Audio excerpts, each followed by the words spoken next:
Hello everyone. तो आज हम लोग क्लास 9th का chapter number first motion start करने जा रहे हैं। Very very congratulation. तो आप 8 से 9 क्लास में आ गए तो ऑब्वियसली आपकी जो साइंस है वो 3 पार्ट्स में डिवाइड हो जाएगी, फिजिक्स, केमिस्ट्री एंड बायोलॉजी। उसी की ही एक ब्रांच है फिजिक्स। आइए अब हम उसके बारे में पढ़ते हैं। तो मोशन चैप्टर करने से पहले हम सबसे पहले जानते हैं फिजिक्स के बारे में। What is physics? It is the branch of science. जैसे कि मैंने आपको बताया कि ये साइंस की एक ब्रांच है। It is the branch of science that deals with natural phenomenas, जो कि नेचुरल फिनोमिनास से डील करती है, जिसमें कि हम नेचुरल फिनोमिनास को पढ़ते हैं। नेचुरल फिनोमिनास कैसे? जैसे कि आपका फ़ैन चल रहा है, कैसे चल रहा है, लाइटनिंग हो रही है, कैसे हो रही है, रेन हो रही है, कैसे हो रही है, जो रेनबो आपका बनता है कैसे बन रहा है, अभी ये वीडियो मुझे शूट कर रहा है, आप लोग मुझे देख पा रहे हैं, कैसे देख पा रहे हैं। These all comes in natural phenomena. जो भी आपके आसपास चीज़ें हो रही हैं वो कैसे हो रही हैं, ये सभी चीज़ें हम पढ़ते हैं फिजिक्स में। Got it? आगे बढ़े। यस। सेकंड, जो मोशन चैप्टर के लिए सबसे नेसेसरी और आपके आने वाले हर क्लास के लिए जो सबसे नेसेसरी है उनमें से एक है स्केलर क्वांटिटी। जैसा कि आपने 8th क्लास में पढ़ा होगा, नहीं भी पढ़ा तो कोई बात नहीं, मैं बता रही हूँ कि फिजिकल क्वांटिटीज़ जो होती हैं वो 2 टाइप्स की होती हैं। एक होती है स्केलर फिजिकल क्वांटिटीज़, क्या? Distance, speed, displacement, velocity. आगे हम इन सभी चीज़ों के बारे में पढ़ेंगे, लेकिन मेनली जो फिजिकल क्वांटिटीज़ होती हैं वो 2 पार्ट्स में डिवाइडेड होती हैं। First scalar quantity, second vector quantity. इसके बाद हम लोग पढ़ेंगे वेक्टर क्वांटिटी। पहले हम पढ़ रहे हैं स्केलर क्वांटिटी। तो चलिए स्केलर क्वांटिटी को पढ़ते हैं। Scalar quantity, those quantity which are represented by magnitude only. Those quantities which are represented by magnitude only. वो क्वांटिटीज़, वो फिजिकल क्वांटिटीज़ जिसमें कि हम बस मैग्नीट्यूड ही देखते हैं, डायरेक्शन नहीं देखते हैं। ठीक है? मैग्नीट्यूड यानी कि आपने अपनी स्ट्रीट में 40 किलोमीटर डिस्टेंस ट्रैवल किया, so this is your magnitude. Okay? यहाँ पे हमने ये नहीं बताया कि आपने स्ट्रीट में अपनी 40 किलोमीटर राइट ट्रैवल किया कि लेफ्ट, बस 40 किलोमीटर ट्रैवल किया, that is magnitude. Okay? For example speed, distance, mass etcetera. Speed, distance, mass etcetera. जैसे कि स्पीड, डिस्टेंस, मास। स्पीड अगर ऐसा यूनिट के साथ होता है तो स्पीड की ऐसा यूनिट क्या होती है? मीटर पर सेकेंड। डिस्टेंस की मीटर, मास की किलोग्राम। Got it? ये सारी हमारी स्केलर क्वांटिटीज होती हैं, स्पीड, डिस्टेंस, मास।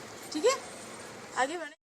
तो अब हम पढ़ेंगे वेक्टर क्वांटिटी। अभी हमने इससे पहले पढ़ी थी स्केलर क्वांटिटी, अब हम पढ़ेंगे वेक्टर क्वांटिटी।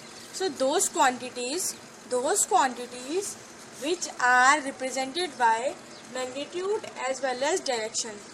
वो क्वांटिटीज़ जिसमें कि हम मैग्नीट्यूड के साथ साथ डायरेक्शन को भी मेंशन करते हैं, उन क्वांटिटीज़ को कहते हैं वेक्टर क्वांटिटीज़। चलिए अब पहले मैं आपको शांति से मैग्नीट्यूड का मतलब समझाती हूँ कि आखिर मैग्नीट्यूड क्या होता है।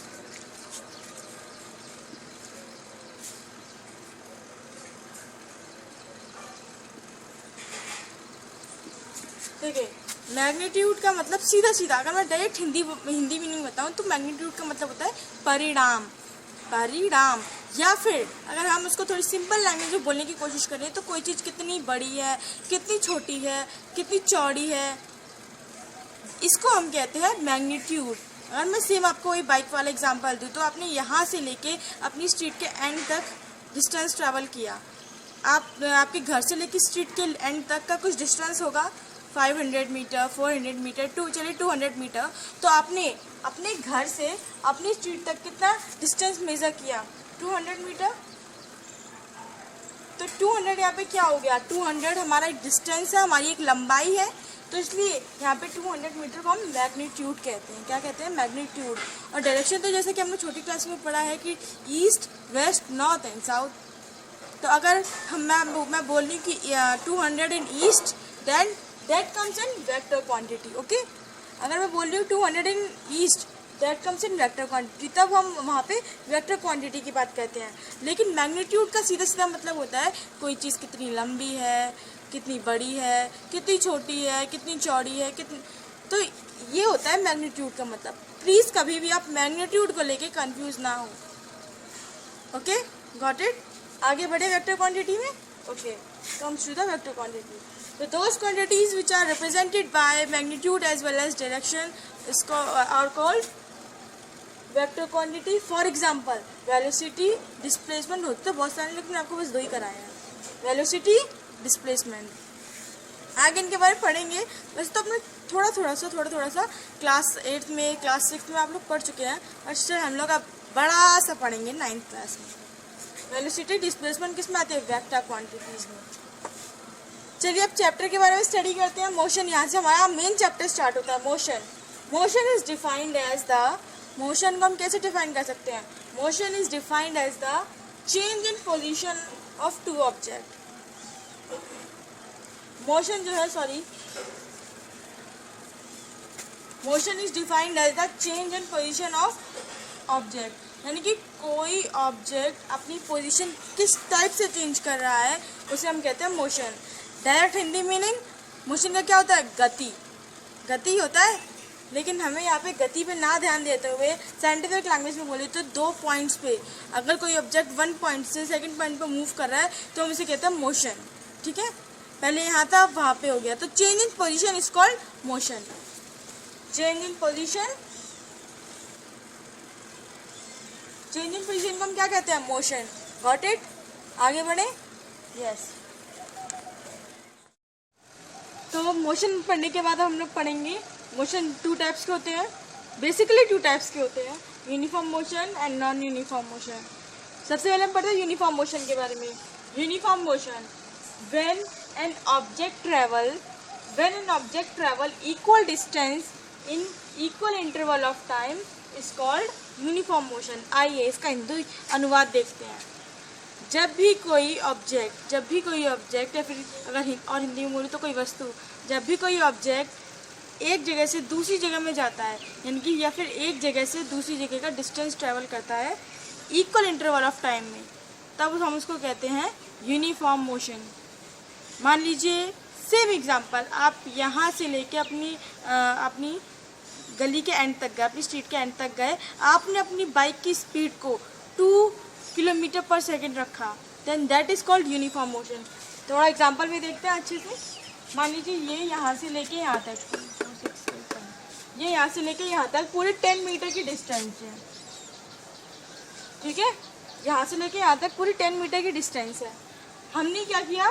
पहले 5 सेकंड में 2 मीटर कवर किया, पहले 5 सेकंड में 2 मीटर कवर किया, देन 5 सेकंड में 2 मीटर फिर से हमने ट्रैवल किया, फिर 5 सेकंड में 2 मीटर, 5 सेकंड में 2 मीटर, 5 सेकंड में 2 मीटर, यानी कि हमने हर 2 मीटर को 5 सेकंड में ट्रैवल किया। हमारी स्पीड कुछ ऐसी थी कि हमने 5 सेकंड के अंदर हमने 2 मीटर ट्रैवल कर लिया, तो इसको हम कहते हैं equal distance in equal interval of time, uniform motion.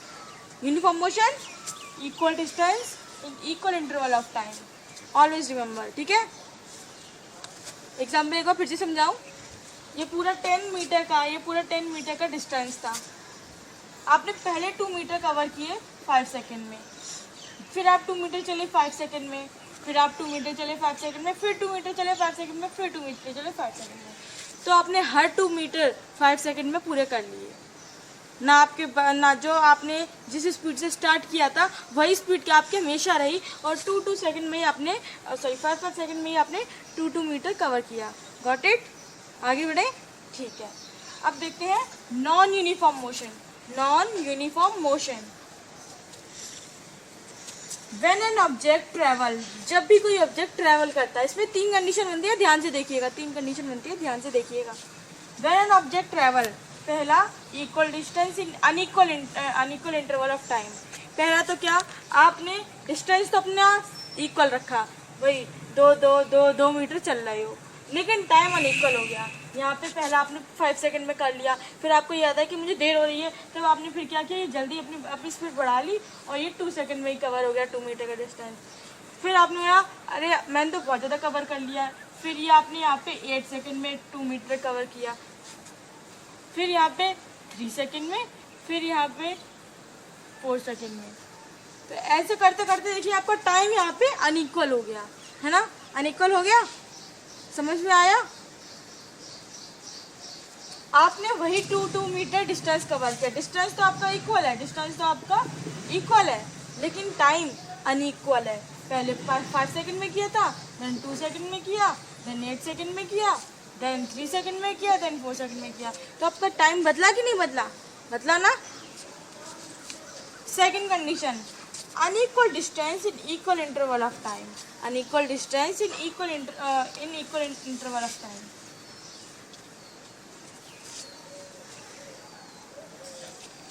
Diagram दूसरा बनाना पड़ेगा। अब यहाँ पे हमारा डिस्टेंस अनइक्वल है, यानी कि पहले आपने 10 मीटर के डिस्टेंस में पहले आपने क्या किया, 2 मीटर डिस्टेंस ट्रैवल कर लिया।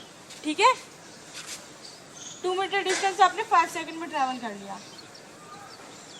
ओके, देन आपने क्या किया, यहाँ से 3 मीटर डिस्टेंस ट्रैवल कर लिया, वो भी 5 सेकंड में ट्रैवल कर लिया।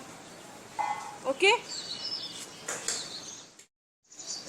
तो अब हमने यहाँ पे 5 मीटर ट्रैवल किया 5 सेकंड में। तो यहाँ पे देखिए हमारा टाइम तो इक्वल है, इक्वल टाइम, बट डिस्टेंस कैसा है, अनइक्वल। पहले हमने 2 मीटर किया, देन 3 मीटर किया, देन 5 मीटर किया। तो यहाँ पे unequal distance in equal interval of time, 5 5 5। Okay, got it.